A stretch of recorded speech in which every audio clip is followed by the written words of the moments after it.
Hello সবাইকে, চলো আজকে তোমাদের মায়াপুর ইসকন মন্দির ঘুরিয়ে নিয়ে আসি। তো চলো, প্রথমেই আমরা স্টেশন থেকে ট্রেন ধরে সোজা চলে গেছিলাম নবদ্বীপ ধাম স্টেশনে। সেখান থেকে টোটো করে সোজা চলে গেছিলাম নবদ্বীপ লঞ্চ ঘাটে, যেখান থেকে আমরা গঙ্গা পার হব। তারপরে আমরা নবদ্বীপ লঞ্চ ঘাট থেকে 10 টাকা দিয়ে টিকিট কেটে সোজা চলে গেছিলাম লঞ্চের ভিতরে। তারপরে সুন্দর গঙ্গা নদীর ভিউ উপভোগ করতে করতে পৌঁছে গেছিলাম টোটো স্ট্যান্ডে।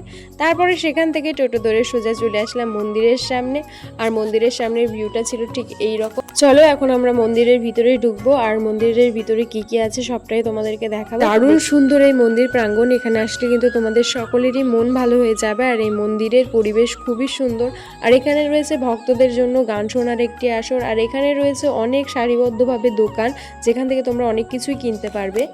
এখন আমরা চলে এসেছিলাম বাইরে একটু খাওয়া দাওয়া করতে। আমরা নিয়েছিলাম নিরামিষ ভাত। ভিতরেও খাওয়া দাওয়ার ব্যবস্থা রয়েছে, অর্থাৎ প্রসাদের ব্যবস্থা রয়েছে, তবে আমাদের অসুবিধা থাকার কারণে আমরা ভিতর থেকে প্রসাদ গ্রহণ করতে পারিনি। আজকের মতো এই ভিডিওটা এই পর্যন্ত। আরেকটা ব্লগ রয়েছে যেটা মায়াপুর বিস্তারিত সমস্ত কিছু তুলে ধরা হয়েছে, তো দেখতে চাইলে অবশ্যই দেখতে